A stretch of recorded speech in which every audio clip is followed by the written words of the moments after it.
पालघर जिल्ह्याचे पालकमंत्री गणेश नाईक यांच्याकडून नवी मुंबई, ठाणे आणि मीरा भाईंदरमध्ये जनता दरबार घेतले जातात आणि याच विरोधामध्ये आहे ते न्यायालयामध्ये शिवसेनेचे जिल्हाप्रमुख किशोर पाटकर यांनी याचिका दाखल केलेली आहेत.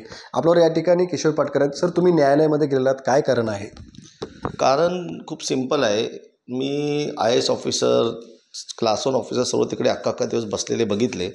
मी RTIमध्ये त्यांना विचारलं काय आपण कोणत्या अशा गव्हर्नमेंट नोटिफिकेशनच्या खाली तिकडे जाऊन अख्खा दिवस बसताना जनतेची कामं करत नाहीत.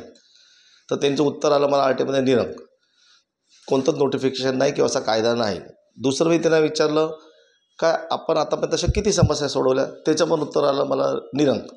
मग मला सांगा, ही एवढा जनता दरबार भरून एवढा फार्स निर्माण करायचा, निष्पन्न तर काहीच होत नाही ना. मग कशाला असा अधिकाऱ्यांना त्रास द्यायचा? त्याच्यापेक्षा बिबट्यांनी नुसता धुमाकूळ घातला की महाराष्ट्रभर लहान लहान लेकरांचे जीव जातात, ते वन खातं तिकडे लक्ष दिलं पाहिजे ना. दुसऱ्या लोकांच्या खात्यामध्ये त्यांचा काय अधिकार नसताना कशाला लुडबुड करायची?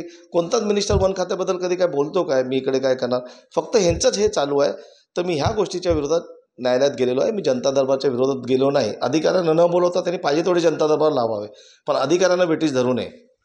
तुम्ही आक्षेप घेतला की पालकमंत्री पालघर शेत मात्र लक्ष त्यांचं तिकडं नाही आहे म्हणून. तो पण कायदेशीर मुद्दा आहे. जो पालकमंत्री असतो ना, ज्या जिल्ह्याचा पालकमंत्री असतो ना, तिथल्याच अधिकाऱ्यांना फक्त बोलवू शकतो.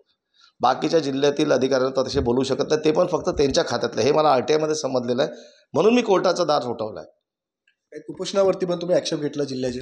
हो ना. मला सांगा, जितकी खाती आहेत ना महाराष्ट्राची, तितकी खाती सेम तशीच विभागणी हायकोर्टात पण झालेली आहे. मग जर सर्वीकडे अशी खाती विभागून दिली आहेत, मग हे सर्व खाती स्वतः का चालवतात? ते थोडी मुख्यमंत्री आहेत का त्यांनी सर्व खाती चालवली पाहिजे? हे चुकीचं आहे. मग तर डेमोक्रेसी पाहिजे कशाला? हे ना चीफ जस्टिस करून टाका किंवा इथले राजे घोषित करून टाका, हेच निर्णय घेतील. तुम्ही पालघर जिल्ह्याची काही समस्या मांडलेल्या आहेत, कुपोषणाची असेल किंवा इतर काही समस्या आहेत? खूप तशा समस्या आहेत. पालघर जिल्हा नुसता समस्यांनी वेढलेला आहे. तिथे डेव्हलपमेंट नाही, तिथे बालविवाह होत आहेत, तिकडे कुपोषित बालकांचे आहेत, तिथे ॲम्ब्युलन्स नाहीत, प्रेताला ते लोक त्या झोलीमध्ये घेऊन जाताना फोटो येतात. हे तिकडच्या समस्या सोडवाव्या ना. ही अशी नाटकं कशाला करायला पाहिजे एवढी? पण आता महायुतीमध्ये शिवसेना आहे, BJP आहे, महानगरपालिका निवडणूक आहेत, याचा सर्व परिणाम निवडणुकीवरती होईल असं मला वाटत नाही. मग सर्वांनीच विचार करायला पाहिजे ना. महायुती आहे, किती शिंदे साहेबांवर घडीघडी वाईट बोलायचं, किती महायुतीवरती हे टाकायचं, बोलायचं, मग त्याच्यामुळे असं होत असते सर्व. नक्कीच आपण पाहतो की या ठिकाणी आता किशोर पाटकर यांनी जो काही याचिका दाखल केल्या होती याच्यावरती आज दुपारनंतर न्यायालयामध्ये सुनावणी होण्याची शक्यता आहे. विनायक पाटील, ABP माझा, नवी मुंबई. ABP माझा, उघडा डोळे बघा नीट.